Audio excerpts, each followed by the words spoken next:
जब लग गुरु मिले न साचा, तब लग गुरु करो 10 पांचा।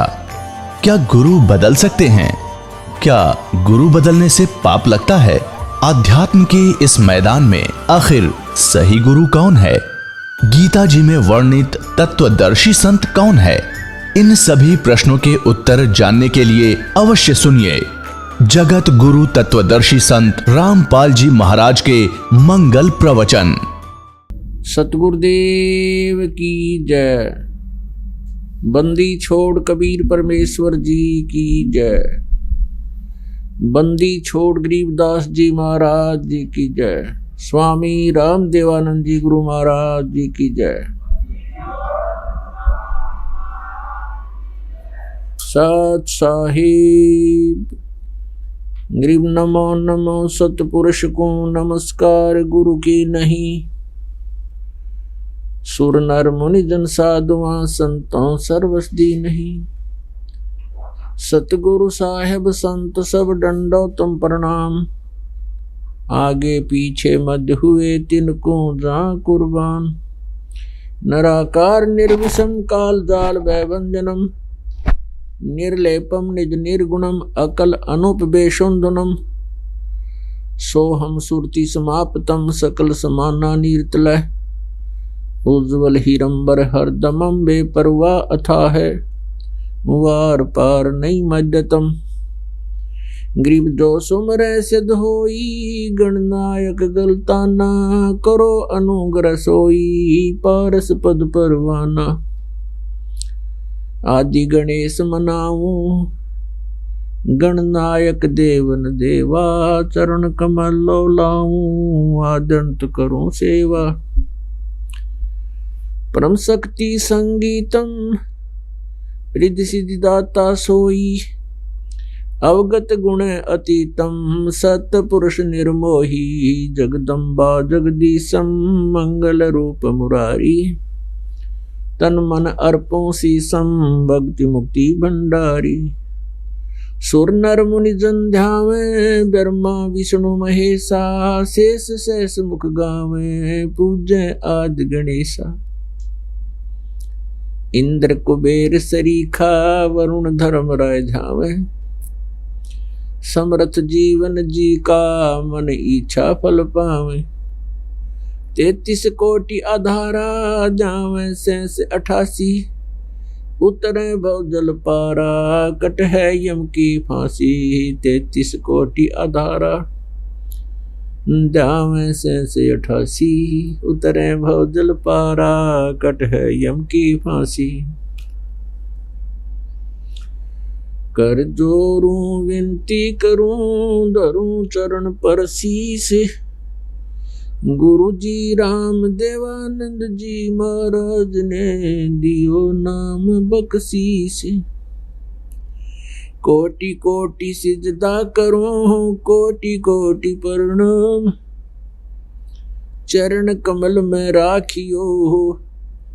मैं बंदी जा मैं गुलाम। कुत्ता हूँ गुरुदेव का। रामपाल दास का नाम। गले प्रेम की जेवड़ी।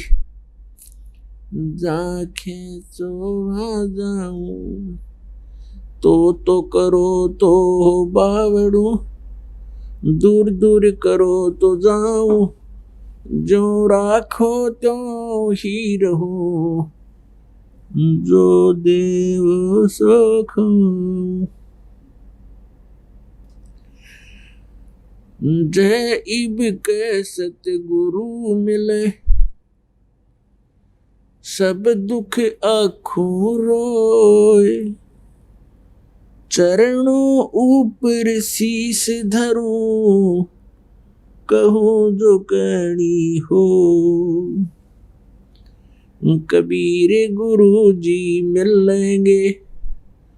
पूछेंगे कुशलात। आदि अंत की सब कहूँ। अपने दिल की बात। गुरु जी तुम ना भूलियो। चाहे लाख लोग मिल जाएं, हमसे तुमको बहुत है, तुमसे हमको नहीं, तुमरे विसारे क्या बने। मैं किसकी शरण में जाऊं, शिव बिरंच मुनि नारद, तिनके हृदय ना समाऊं। अवगुण किए तो बहुत किए, अवगुण किए तो बहुत किए, करत न मानी हार, बावे बंदा बख्श दियो हो, बावे गर्दन उतार। अवगुण मेरे बाप जी, बख्शो गरीब नवाज, जो मैं पूत कपूत हूँ, बहुर पिता कुलाज। मैं अपराधी जन्म का, नक से कबरे विकार, तुम दाता दुख भंजना, मेरी करो सबर। सूरत करो मम साइया, हम हैं भव जल माही, आप ही बह जाएंगे जो तुम न पकड़ोगे बाँ। ए बंदी छोड़ दयाल जी, तुम तक हमारी दौड़े, जैसे काग जहाज को सूझत और न ठोर।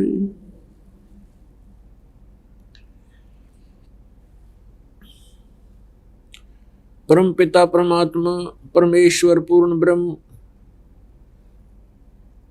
परम पूज्य कबीर देव जी की असीम कृपा से आप जी को यह सत्संग सुनने को उपलब्ध हो रहा है। मनुष्य जीवन पुण्यात्माओं को प्राप्त होता है और उनसे भी वो पुण्यात्मा अत्यधिक पुण्ययुक्त होती हैं जिनको ये सत्संग उपलब्ध होता है। जिन नेक आत्माओं को यहाँ सत्संग में आने का अवसर मिला, उनके ऊपर परमात्मा विशेष प्रसन्न है।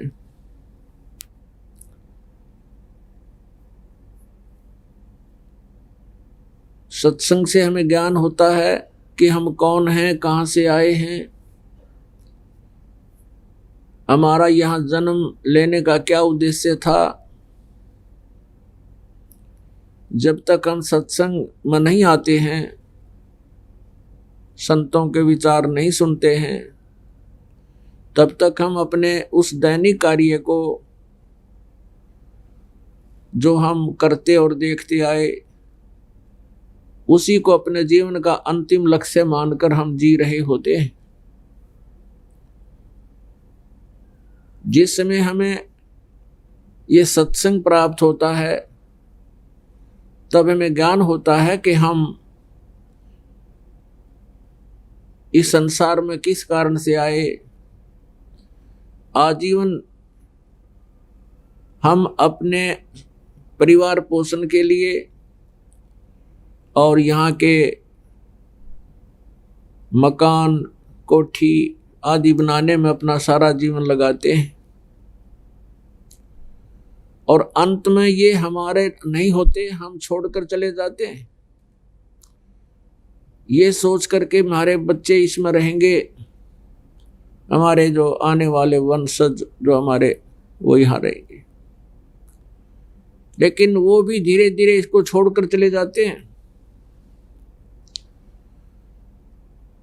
और फिर आगे जाकर के हमारे साथ क्या बनता है, केवल उसी प्रक्रिया में जो हम जीवन जी जाते हैं। कबीर हरि के नाम बिना ये नार कूतिया हो, गली गली भौंकत फिरे, टूक न डाले कोई। कबीर हरि के नाम बिना राजा रसब होवे, माटी लदे कुमार के, घास न डाले कोई।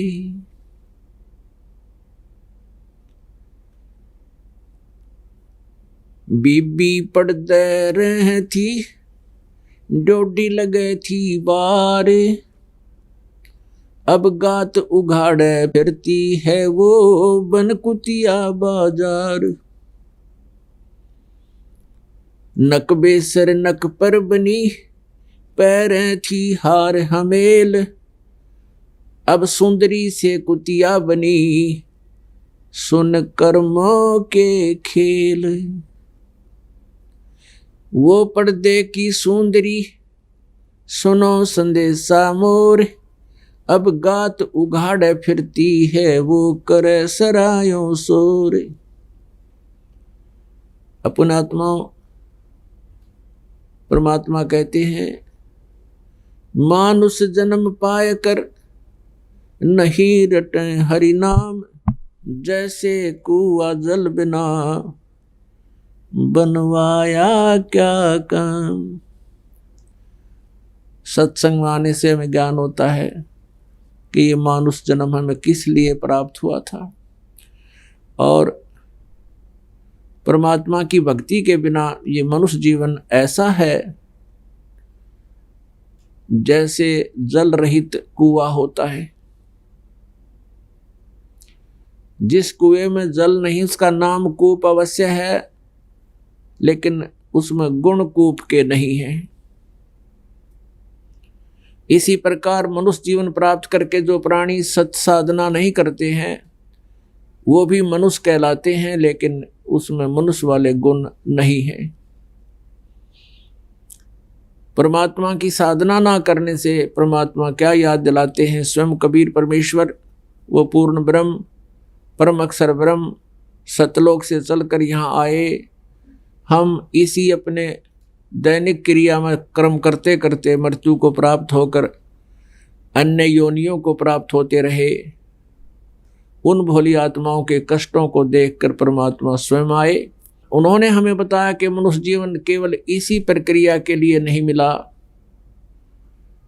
जो भक्ति ना करके जो कर्म मनुष्य करता है वो अन्य प्राणी भी करते हैं, तो मनुष्य में और अन्य प्राणियों में भिन्नता नहीं रही।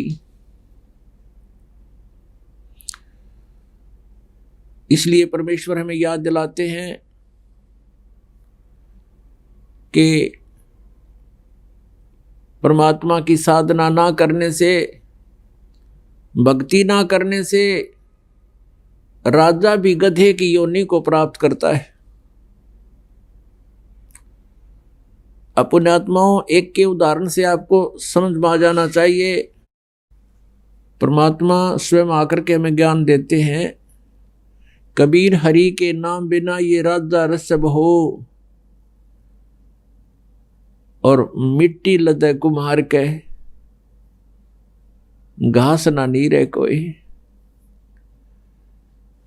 विचारणीय विषय है कि जब राजा भी भक्ति ना करने से पशु योनि में जाएगा तो आम व्यक्ति की क्या स्थिति है। फिर परमात्मा याद दिलाते हैं, कबीर हरि के नाम बिना ये नार कूतिया हो, और गली गली भौंकत फिरे, टूक न डाले कोई। पुण्यात्माओं, सत्संग ना सुनने से तो हमें ये विश्वास ही नहीं होता कि हम अगले जीवन में पशु पक्षियों की योनियों में ही चले जाएंगे। हम यही सोचते रहते हैं कि हमें आगे भी मनुष्य जीवन ही प्राप्त होगा। नहीं, ये भूल मत करना। और कोई ऐसा ज्ञान देता है तो वो अज्ञानी है कि मनुष्य फिर भी मनुष्य ही बनते हैं। नहीं, ये बिल्कुल गलत है, शास्त्र विरुद्ध है। मनुष्य जीवन उन पुण्यात्माओं को प्राप्त होता है जो मनुष्य जीवन पाकर परमात्मा की सत्य भक्ति करते हैं। और मनुष्य जीवन का मुख्य उद्देश्य जो है मोक्ष प्राप्त करना है। मोक्ष प्राप्ति के लिए हमें मनुष्य जीवन प्राप्त हुआ है, अन्यथा इस मनुष्य जीवन की कोई आवश्यकता नहीं। इस मनुष्य जीवन के अंदर प्राणी अन्य प्राणियों से भी ज्यादा दुखी होता है। अन्य प्राणी तो अपना चारा चरा बैठ गए और ये रात को भी टेंशन में रहता है। भक्ति ना करने से इस मनुष्य जीवन की जो उपलब्धि है वो व्यर्थ हो जाती है, इसका उद्देश्य समाप्त हो जाता है। परमात्मा की साधना ना करने से प्राणी के ऊपर क्या आपदाएं आती हैं। बीबी पड़दा रहे थी, डोडी लगे थी बार, अब वो गात उगाड़े फिरती हैं बनकुतिया बाजार। वो पर्दे की सुंदरी सुनो संदेशा मोर, अब गात उगाड़े फिरती हैं और करें सरायों शोर। नक बेसर नक पर बनी वह पैरें थी हार हमेल, और सुंदरी से कुतिया बनी सुन साहिब के खेल। जो राजा की रानियां, जिनको हम उच्च घराने की औरतें मानते हैं कि वो इज्जतदार घरों की बेटियां हैं, घरों से बाहर नहीं आती हैं, पर्दों के अंदर रहती हैं। परमात्मा कहते हैं पिछले पुण्य कर्मों से अब वो जो पर्दे में रहती थी और अपने आप को इज्जतदार घरों की बहन बेटियां मानती थी, वो उस लोक लाज के कारण संतों के पास नहीं जा पाई। सत्संग ना सुनने से उनको अपने मूल उद्देश्य का ज्ञान ना हुआ, और वो पिछले पुण्यकर्मी प्राणी थे, जिन कारण से कोई अच्छे धनाढ़ घर में उत्पन्न हुआ, कोई राजा के घर या कोई उच्च अधिकारी के घर वहाँ उसका जन्म और संबंध हुआ। तो पिछले पुण्य जब तक उसके चले तो वो खूब ठाठ से रहे, और सत साधना ना करने से पूर्व जन्म के पुण्य समाप्त हो गए। उन पुण्यों के समाप्त हो जाने से आगे फिर पाप कर्मों का दौर शुरू हुआ। उन पाप कर्मों के कारण फिर वो प्राणी, वो बहन बेटियां जो पर्दों में रहा करती थी, फिर निवस्त्र नगन फिर रही हैं कुतिया बनकर। और अब उनको आहार क्या मिलता है? पहले वो क्या खाती थी? काजू किशमिश युक्त हलवे खीर खाया करती थी। और एक भक्ति ना करने से, परमात्मा की साधना ना करने से उनको क्या मिला?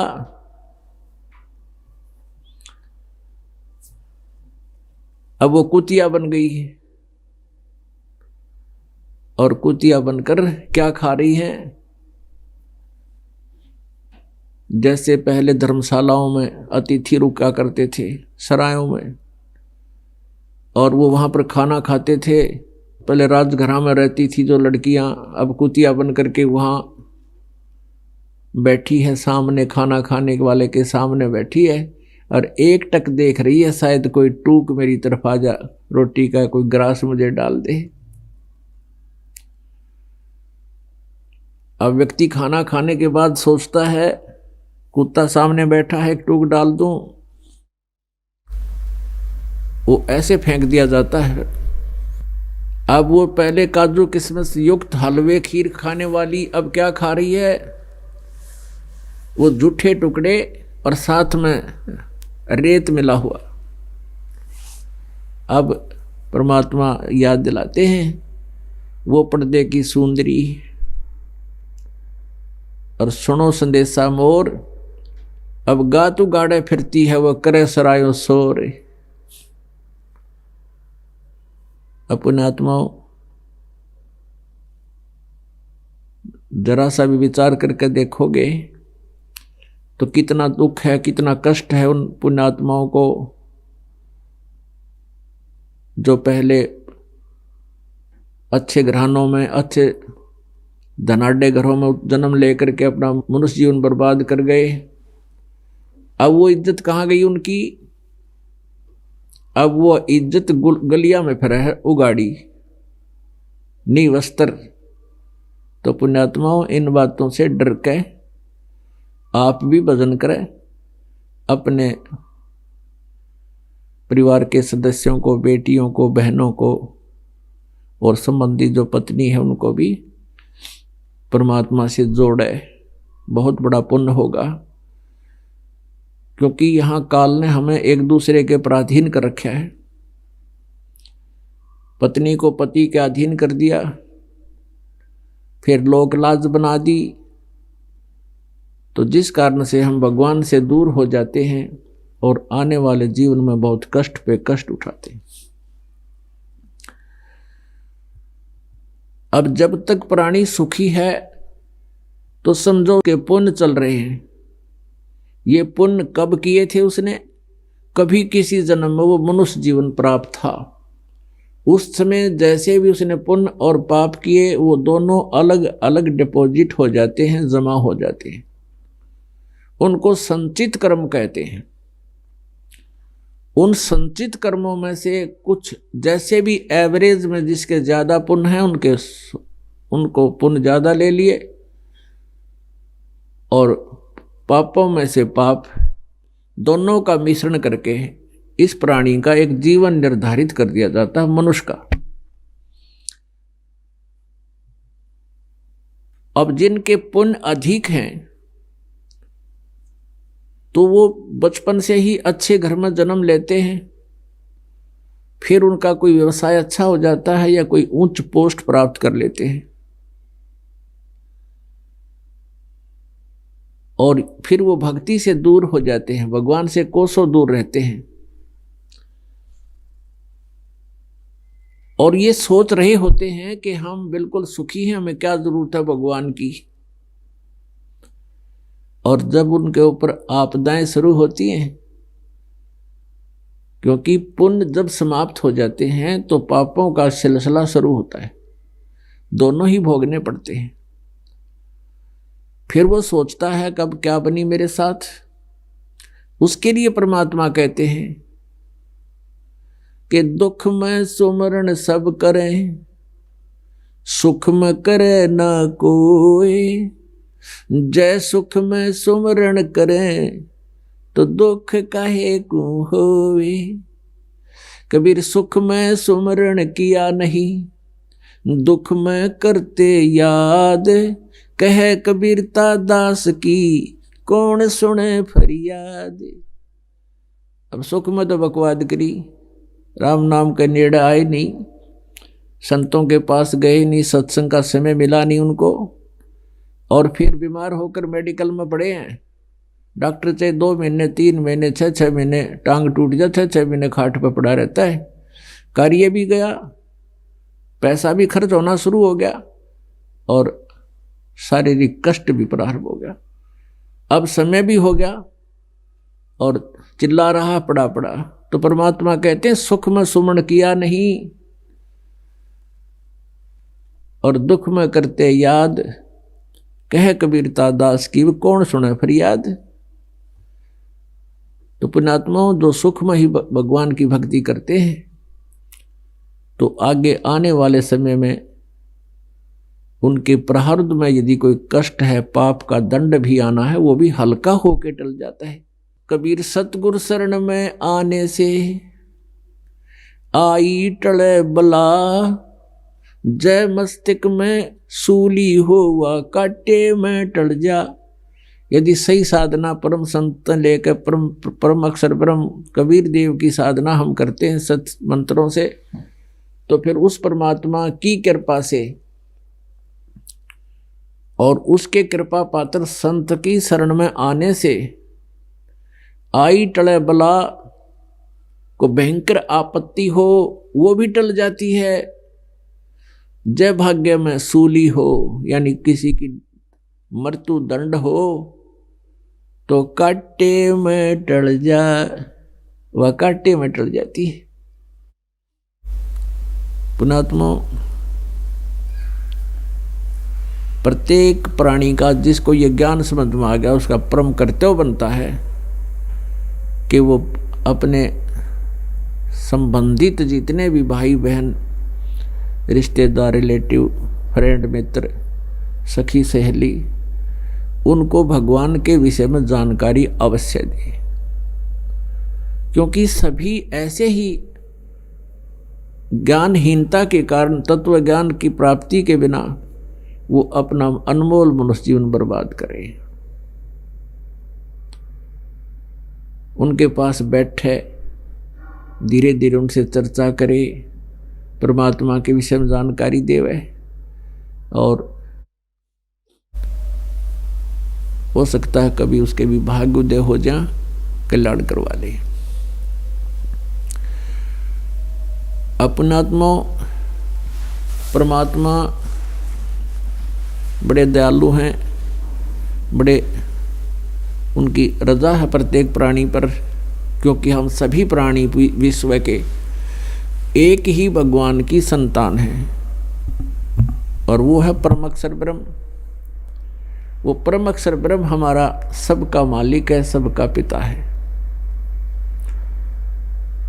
और वो हमारे हित के लिए अपने सतलोक न छोड़ के सचखंड को त्याग कर यहाँ आता है, हमें सत भक्ति देने की चेष्टा करता है, और हमें बताना चाहता है कि तुम यहाँ गलत रह रहे हो, यहाँ तुम्हारा ठीक ठिकाना नहीं है। आज तुम संपत्ति को अपना मान रहे हो, आज आप संतान को अपना मान रहे हो, ये तुम्हारे धोखा है, भूल लगी है। आज आपकी मृत्यु हो जाती है, ना आपका परिवार है, ना आपकी संपत्ति है, तो ये आपका है कैसे? आपके ऊपर काल ने इतना प्रभाव डाल दिया कि जैसे किसी ने नशा कर रखा हो, तो वो कहीं भी रहे उस पर उसको कोई दुख नहीं होता। कष्ट तो हो रहा है, लेकिन वो महसूस नहीं कर रहा कि मैं सचमुच या गंध में पड़ा हूँ। जैसे कोई शराब पी के और बाहर गंद स्थान पर पड़ा है, कुर्डियों पर पड़ा है, गली में पड़ा है, और उसको कोई उठाने की भी चेष्टा करता है कि तू उठ ले भाई, यहाँ गलत पड़ा है, तो वो कहता है छोड़ दे, मौज हो रही है। तो वो मौज है, उसने मौज है, वो गंद में पड़ा है। तो ऐसे ही हम इस काल के लोक में ऐसे नशे में, गंद में पड़े हैं। कैसे? परमात्मा कबीर जी कहते हैं कि कबीर ये माया अटपटी और सब गट आन अड़ी, किस किस न समझाऊं या कुएं भांग पड़ी। इस काल के ने अपने ब्रह्मांड रूपी कुएं में और बगैर तोल की, बगैर हिसाब की भांग गोट कर डाल रखी है माया की। और त्रिगुणमयी माया, रजगुण ब्रह्मा, सतगुण विष्णु, तमगुण शिव जी के अंदर से निकल रही जो तरंगे हैं, वो रेंज है, उनके अंदर से निकल रही जो उनकी लपटें हैं तीनों गुणों की, ये हमारे ऊपर हमें प्रभावित कर रही हैं। जैसे रसोई के अंदर छौंक लगता है मिर्चों का, और दूसरे कक्ष में, दूसरे रूम में बैठे हुए व्यक्तियों को भी छींकें आती हैं। अब मूल वस्तु तो है रसोई में, और उसने जो प्रभाव कहाँ तक कर दिया, दूसरे कक्षों में बैठे हुए व्यक्तियों को भी छींकें आ रही हैं। अब उनको छींकें आना, वो रोकना उनके बस की बात नहीं। ऐसे ही ये तीनों भगवान ऊपर रहते हैं अपनी राजधानियों में, शिवलोक में शिव जी, और विष्णु लोक में विष्णु जी, और ब्रह्मा लोक में ब्रह्मा जी। और वहाँ से ही इनके शरीर से निकल रहे गुणों की जो का इफेक्ट है, प्रभाव है, ये हम तीनों लोकों के प्राणियों को, पृथ्वी लोक, स्वर्गलोक और पाताल लोक के प्राणियों को ये प्रभावित कर रहा है, अफेक्ट कर रहा है। और जिस कारण से हम यहाँ इतना कुछ देख रहे हैं, एक परिवार के एक ही दुर्घटना में 5 सदस्यों में से 4 की मृत्यु होगी, एक लड़की बची छोटी सी, और बाकियां का फिर भी इस बात की चिंता नहीं बनती, ये क्या हो गया, सारी उम्र लगे रहे इस कार कोठी जोड़न में, आज क्या ले गए वो साथ। तो इतना हमें विवेक नहीं रहा, हमारे ऊपर प्रभाव है, ये इतना प्रेशर है कि हम ज़्यादा सोच नहीं पाते। और हम भी फिर उसी प्रोसीजर में बाई फोर्स जोड़ दिए जाते हैं। हमें ये चिंता रहती है हमारे बच्चों का क्या होगा, संपत्ति का क्या होगा, ये इतना प्रेशर हमारे ऊपर है। हम उस दुर्घटना को देखकर खिसक लेते हैं जल्दी कि वहाँ जाना है, ऐसे करना है। तो ये जीव के बस की बात नहीं है, ये तो परमात्मा के इस ज्ञान से और फिर इन परमात्मा परमेश्वर कबीर जी द्वारा बताए गई साधना से जो एंटीबायोटिक का काम करेंगे, जो हमारे इस माया के नशे को उतारेंगे, तीनों गुणों के प्रभाव को निष्क्रिय करेगी। तो वो मंत्र, वो ज्ञान हमें यहाँ सुनना पड़ेगा और उन्हीं से फिर ये हमें सब राहत मिलेगी। तो परमेश्वर आकर हमें बताते हैं, वो स्वयं आकर बताते हैं कि झूठे सुख को सुख कहे, ये मान रहा मन मोद, ये सकल तभी ना काल का, कुछ मुख में कुछ गोद।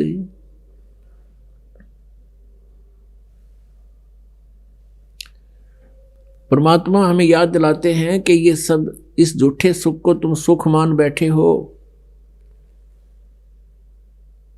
इसको तुम सुख मान रहे हो, सुख नहीं है।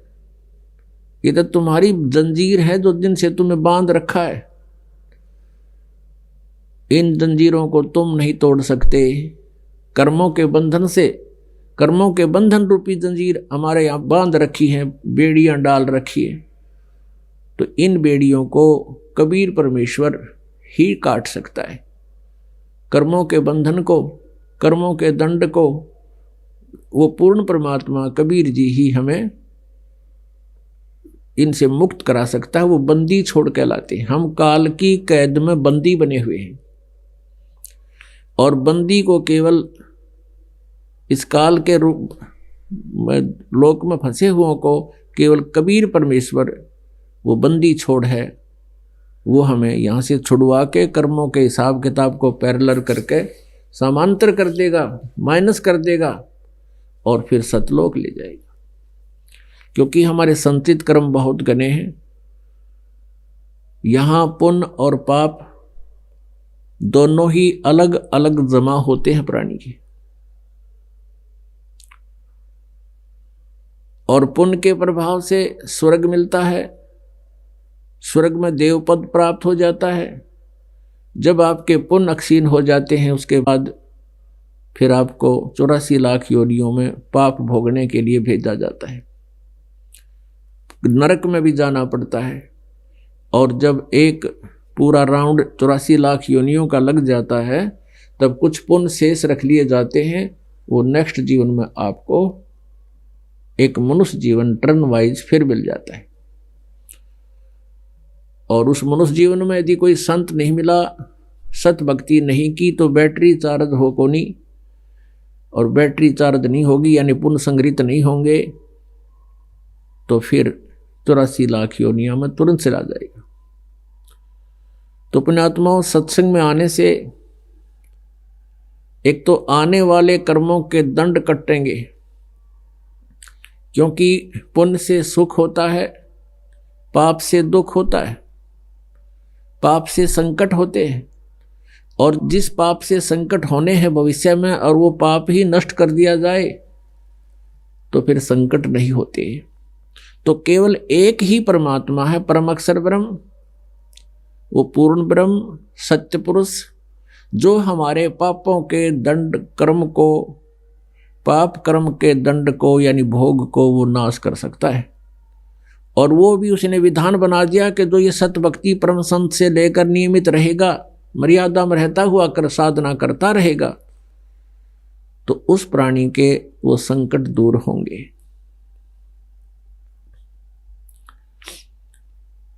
अब प्रत्येक प्राणी अपने अपने कर्मानुसार अपने कर्म भोग रहा है। 84 लाख योनियों में जो प्राणी है वो तो सीधे ही अपने कर्म भोग रहे हैं, और जो मनुष्य जीवन प्राप्त है उनको एक और चांस दे दिया जाता है कि इस जीवन में तुम अपने शुभ और कर सकते हो। यहां शुभ तो करने से होंगे, अशुभ अपने आप हो जाते हैं। इस काल के लोक का यू ऐसा क्षेत्र है जैसे खेत में किसान जीवनदाता अन्न उत्पन्न करने के लिए कितनी मेहनत करता है और साथ में खाद के, बीज के, फसल को यानी जमीन को संवारने के वो कितना पैसे लगाता है, कितना व्यय करता है, और इतना व्यय करके, इतना परिश्रम करके फिर उसको वो अन्न प्राप्त होता है। और उसी जमीन को ना उसमें गुड़ाई करे, ना हल जोते और कुछ ना बोए, तो भी उसमें अड़ंगा उत्पन्न हो जाता, कबाड़, खरपतवार। तो ऐसे ही पुण्यात्माओं, इस मनुष्य जीवन रूपी, इस शरीर रूपी क्षेत्र में, इस जमीन में, इस जीवन में, इस काल के इस क्षेत्र में यही व्यवस्था है। यदि आपने शुभ करने पड़ हैं तो शुभ करने के लिए तो आप जी ने धर्म पुण्य संतों का सत्संग सुनने के लिए समय भी लगाना पड़ेगा और धर्म पुण्य के लिए पैसे भी व्यय करने पड़ेंगे, और तब जाकर के आपके शुभ बनेंगे। और अशुभ करण की आवश्यकता नहीं, आप ही बन जाते हैं। पृथ्वी ऊपर पग जो धारे, करोड़ जीव एक दिन में मारे। पृथ्वी के ऊपर आप जाते हो कामवश या अपना कोई सैर सपट्टा करते हो, कहते करोड़ों प्राणियों को मारकर पैरों के द्वारा, तब आप विश्राम करते हो। और फिर वो पाप तो अपने आप हो गए बिना करें, और पुण्य करने के लिए आप व्यवस्था करनी पड़ेगी। और जो व्यवस्था पुण्य करने की आपने अपना रखी थी वो शास्त्र विरुद्ध थी, शास्त्र विधि रहित थी, और जिससे आपके पुण्य तो बन नहीं रहे थे और पाप ही पाप बने थे। अपने आत्मा गीता जी अध्याय नंबर 16 के श्लोक नंबर 23 में और 24 में कहा कि अर्जुन, शास्त्र विधि को त्याग कर जो मनमाना आचरण करते हैं उनको न तो सुख होता है और न उनकी कोई गति होती है और न ही उनको कोई सिद्धि प्राप्त होती है, अर्थात यूजलेस, व्यर्थ। 24वें श्लोक में तुरंत कहा कि अर्जुन, इससे तेरे लिए कर्तव्य और अकर्तव्य की व्यवस्था में शास्त्र ही प्रमाण है, और शास्त्र विधि से साधना करना, यानी जो काम करने चाहिए भक्ति मार्ग के और जो ना करने चाहिए तो उनके लिए आप शास्त्रों को ही आधार बनाना। किसी व्यक्ति विशेष के कहने तय, किसी संत के कहने से उन बातों को स्वीकार ना करना जो शास्त्र विरुद्ध हो। तो पुण्यात्मा, आप जो साधनाएं करते थे वो शास्त्र विरुद्ध थी। उनसे मनुष्य जीवन के मनुष्य के को जीवन जो आपको प्राप्त हुआ, इसका उद्देश्य सफल नहीं होता। अब एक और नियम है प्रभु का कि जैसे कर्म करेगा जीव वैसा ही उसको प्राप्त होगा। तो जैसे आप जी शास्त्र विधि त्याग का मनमानी जो करते हो, तो धर्म पुण्य लाभ उनको भी आपको मिलेगा, लेकिन वो व्यर्थ होगा, क्योंकि ये विधान है कि जैसे कर्म करेगा वो मिलेगा ही मिलेगा। अपने आत्माओं, जैसे अभी आपको बताया कि पृथ्वी ऊपर पग जो धारे और करोड़ जीव एक दिन में मारे, तो उन करोड़ जीवों की हिंसा का पाप आपके पाप कर्म में लिख दिया,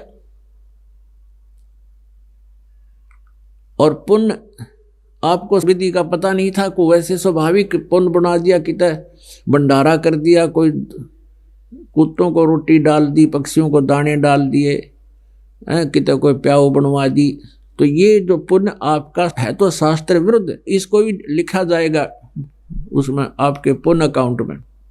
लेकिन शास्त्र अनुकूल ना होने से ये व्यर्थ कैसे है, अभी क्लियर करेंगे। पहले ये कंसेप्ट क्लियर करते हैं कि जैसे आप के मन में ये शंका आवेगी कि भाई जैसे हम फिर ये हमारे पाप कटेंगे के ऊपर, जैसे हम खेत में काम करता हाली, हल से ट्रैक्टर से ना जाने एक दिन में अरबों खरबों जीवों के मार डालता है, जमीन खोद खोद के वो बैड अकाउंट में लिख दिए। और फिर एक मजदूर है, कस्सी का कार्य कर रहा है, उससे भी पाप हो रहे हैं, वो भी उसके बैड अकाउंट में लिखे जा रहे हैं। जैसे हम पोछा लगाते हैं अपने घरों पर, बहन बेटियां ये सफाई करती हैं डेली, आजकल चिप्स के हो गए सारे, और पहले लिपा करते थे कच्चों को, उसमें भी जीव मरते थे। अब ये फिनाइल के लगाते हैं पोछे, इसमें भी जीव मरते हैं। हम खाना बनाते हैं उसमें भी जीव मरते हैं, हम खाना खाते उसमें भी जीव मरते हैं। तो फिर हमें पुण्य कैसे प्राप्त होंगे? पुण्यात्माओं, एक तो पूर्ण परमात्मा की शरण में आने से, उस परमेश्वर कबीर साहब के पास, परम अक्षर ब्रह्म के पास ये विटो पावर है कि सत भक्ति मर्यादावत करने वाले प्राणी के वो सभी संचित कर्मों का भी नाश कर देगा। अब संचित कर्मों का तो नाश हो गया, लेकिन रोज क्रियावान हो रहे हैं, इनका कैसे होगा? अब जैसे किसी के पास ड्राइविंग लाइसेंस नहीं है, गाड़ी चलाने का प्रमाण पत्र नहीं है, और वो गाड़ी चला रहा है, उससे कोई दुर्घटना हो जाती है तो सीधा दोषी बनता है, क्योंकि उसके पास लाइसेंस नहीं है। और ऐसे ही अब यदि लाइसेंस है वो डुप्लीकेट है, किसी नकली तो बनवा रखा, तो भी वो दोषी, डबल दोषी। तो इस प्रकार हमने, जैसे ये जीवन रूपी गाड़ी, शरीर रूपी हमारी गाड़ी है, इसको हम चला रहे हैं। यदि हमारे पास लाइसेंस है, यानी गुरु मंत्र है, गुरु बना रखा है, पूरा गुरु हो, अधूरे गुरु तो डुप्लीकेट लाइसेंस बनाते हैं। तो अब पूरा गुरु जब आपको मिल जाएगा, परम संत, उससे आपने दीक्षा ले ली, उसके बाद फिर आप दैनिक कार्य करते हो, तो उसमें जो भी जीव हिंसा एक स्वाभाविक क्रम में होती है, वो आप पर लागू नहीं होगी, वो आपके ऊपर प्रभावी नहीं होगी, वो आपके बैड अकाउंट में नहीं लिखी जाएगी। इच्छा कर मारा नहीं, बिन इच्छा मर जा, कह कबीर दास का पाप नहीं लगे। किसको? जिसने परम संत की शरण यानी ओरिजिनल लाइसेंस बनवा लिया। अब जैसे गीता जी 18वें अध्याय के अंदर लिखा है कि अर्जुन, सभी कर्म ऐसे हैं जैसे लकड़ी जलाने से धुआं तो होता ही होता है। ये स्वाभाविक कर्म है आपके। इन स्वाभाविक कर्मों में जो भी हिंसा होगी, जैसे आप खेती कर रहे हो तो उसमें तो होगा ही होगा, आपका उद्देश्य उनको मारना नहीं है। आपकी ज़मीन है, आपकी ज़मीन को संवारना है, उसमें अपना अन्न पैदा करना आपका उद्देश्य है, ना कि उन जीवों को मारना। तो ये भी आपको तभी राहत मिलेगी, आपके पास परम संत से वो प्रमाण पत्र होगा। नहीं तो चलने का उद्देश्य गाड़ी वो भी लेकर इसी उद्देश्य से जा रहा है जिसके पास लाइसेंस नहीं है, और वो दूसरा जो लाइसेंस वाला भी उसी उद्देश्य से चल रहा है, तो उनसे अगर दुर्घटना हो जाती है दोनों से, तो वो तो बरी होता है जिसके पास लाइसेंस है, और जिसके पास लाइसेंस नहीं है वो सीधा जेल जाता है। अब समझदार के लिए संकेत बहुत है। फिर दूसरी बात है, जो डुप्लीकेटों से आपने बनवा रखा है, वो डुप्लीकेट संतों से नकली लाइसेंस बने हुए हैं, वो सोचते हैं हमने गुरु बना रखे हैं, तो वो भी आपको हानि देंगे, वो लाभ नहीं है, उससे कोई राहत आपको नहीं मिलेगी। जब आप संसार छोड़ कर जाओगे। अब प्रसंग रहा कि जैसे अब गुरु की पहचान कैसे करें, वो इस सत्संग में आने से, तत्व ज्ञान से पहचान होगी। श्रीमद् भगवत गीता अध्याय नंबर 4 के श्लोक नंबर 34 में कहा कि अर्जुन, वो तत्व ज्ञान जो चौथे अध्याय के 32वें श्लोक में कहा है कि सच्चिदानंद घन ब्रह्म की वाणी में यज्ञ अर्थात धार्मिक अनुष्ठानों की जानकारी बहुत विस्तार के साथ कही गई है। उसके जानने के पश्चात आप सभी कर्मों से मुक्त हो जाओगे।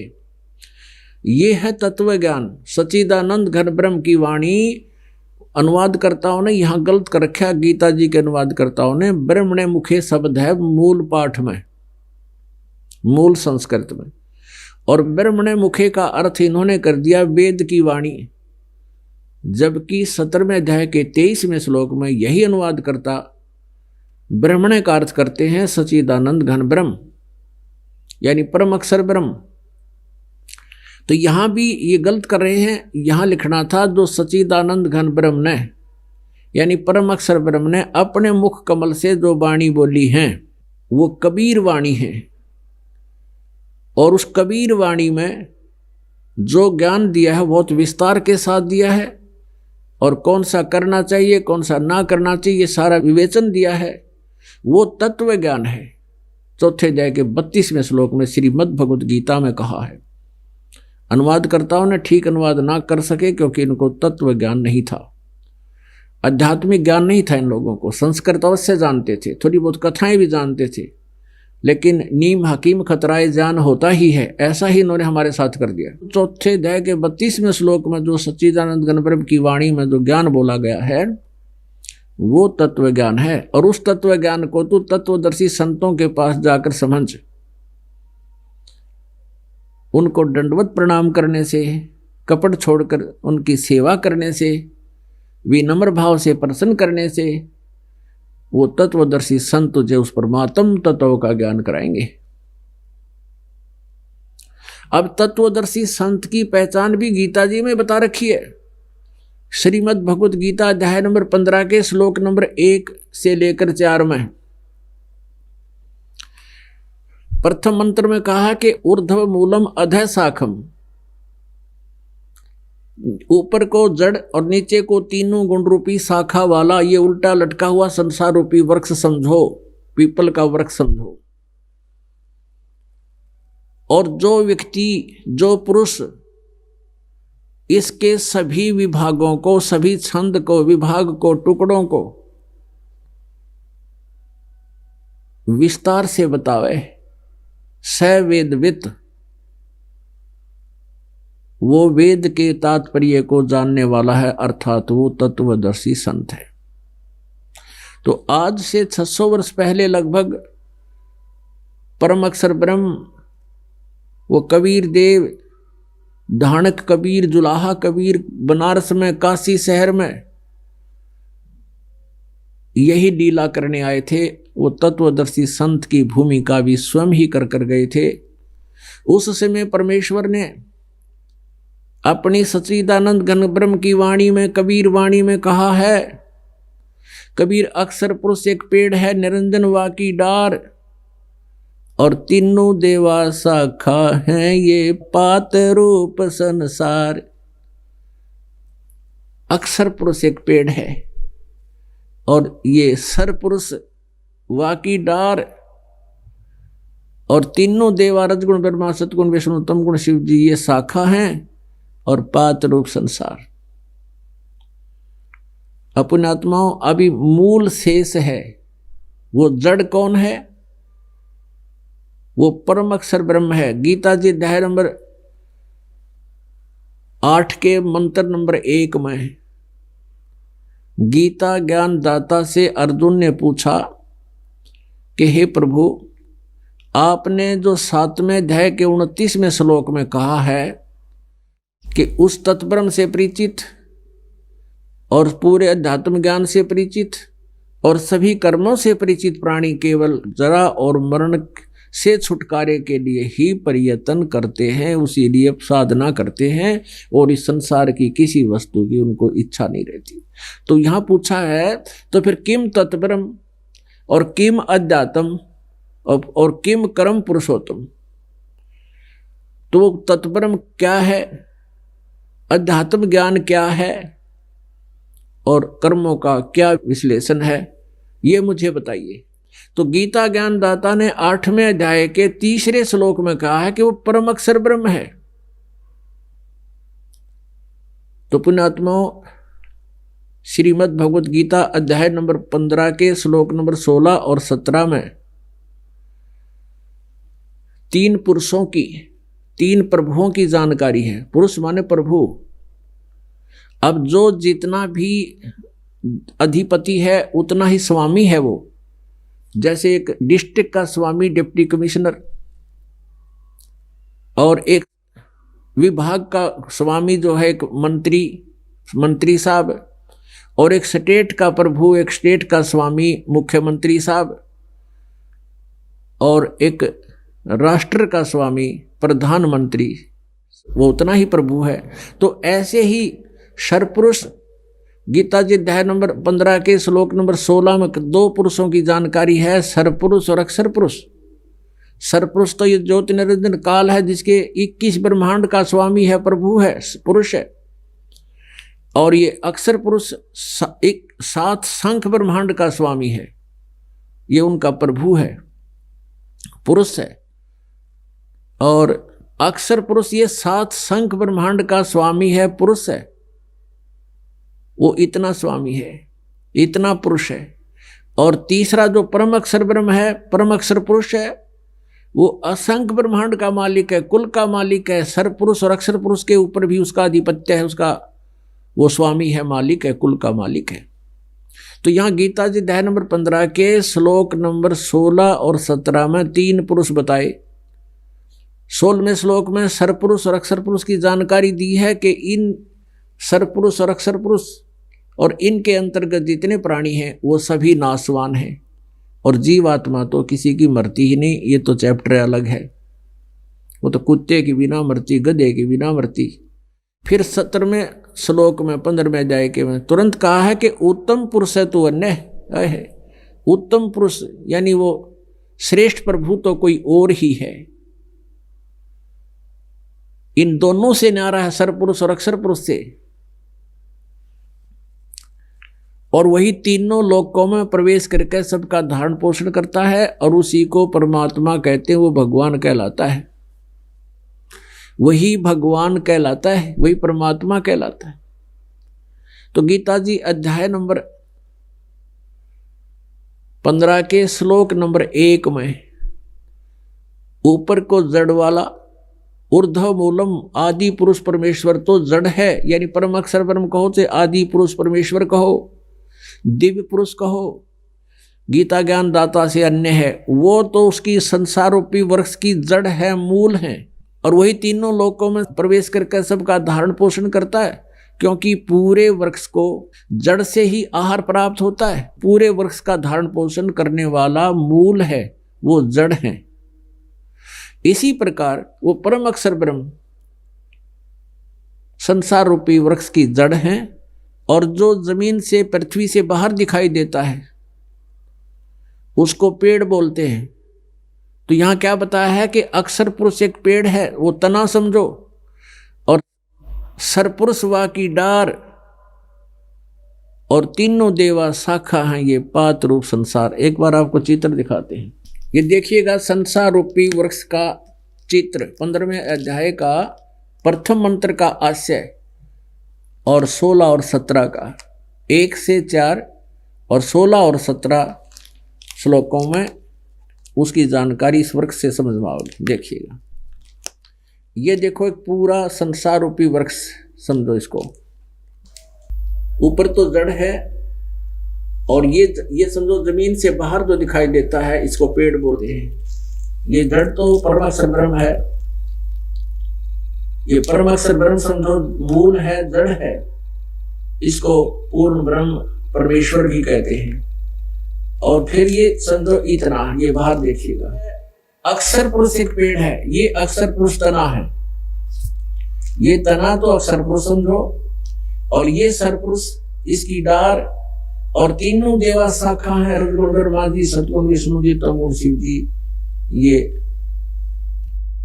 तीनों शाखा है, और पात रूप संसार हम यहाँ पर हैं। आप जी को जो आहार प्राप्त होता है, आप जी तो पत्ते हैं हम सभी, और ये चलता कहाँ से है, इसका आहार यहाँ से चलता है। ये परम अक्षर ब्रह्म ऊर्ध्व मूलम अधः शाखम, गीता ज्ञान दाता ने केवल इन तीनों शाखा का कोड वर्डों में जिक्र किया है, और केवल इस मूल का किया है। ऊर्ध्व मूलम अधः शाखम अश्वत्थ प्राहु अवयव, और छंदासी यस्य प्राणीयतम वेद स वेदवित्।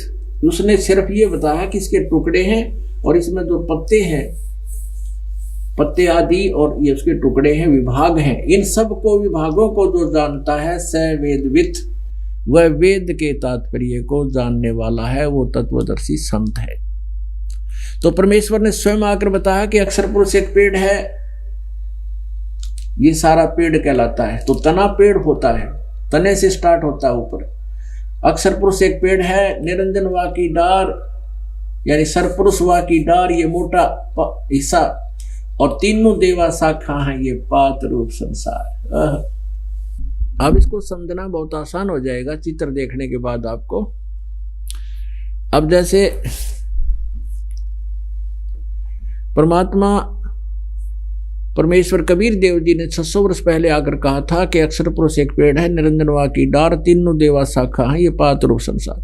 और यही प्रमाण श्रीमद् भगवत गीता अध्याय नंबर 15 का श्लोक 1 से 4 और 16, 17 स्पष्ट कर रहे हैं कि वो ऊपर को जड़ वाला आदि पुरुष परमेश्वर तो ऊपर को जड़ है, और तीनों गुण नीचे को शाखा हैं, और बीच के हिस्से का उसने कोई जिक्र नहीं किया। उसके लिए ऑप्शन छोड़ दिया कि इसको वो तत्वदर्शी संत बताएंगे 4th अध्याय के 34वें श्लोक में, और वो तत्वदर्शी संत उस परम अक्षर ब्रह्म की, सच्चिदानंद घन ब्रह्म की वाणी से, उस तत्व ज्ञान से परिचित होगा, और वही बता सकेगा।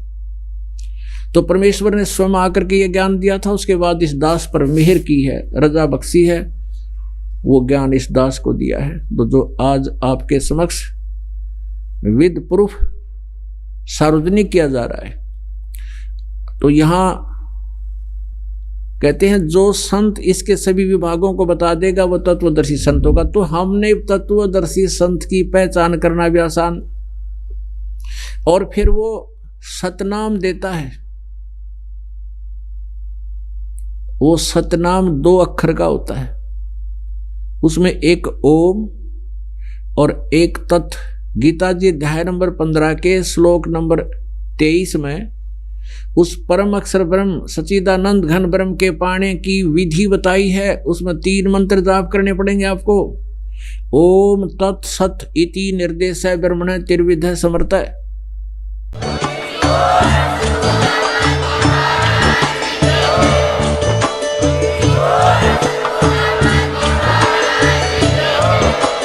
आप सुन रहे थे जगत गुरु तत्वदर्शी संत रामपाल जी महाराज जी के मंगल प्रवचन। अधिक जानकारी के लिए विजिट कीजिए हमारी वेबसाइट www.jagatgururampalji.org। संत रामपाल जी महाराज जी के शुभ आशीर्वाद से पूरे विश्व भर में 500 से भी ज्यादा नाम दीक्षा केंद्र हैं, जिन पर संत रामपाल जी महाराज जी द्वारा ऑनलाइन निशुल्क नाम दीक्षा दी जा रही है। अपने नजदीकी नाम दीक्षा केंद्र का पता करने के लिए संपर्क करें 8222880541।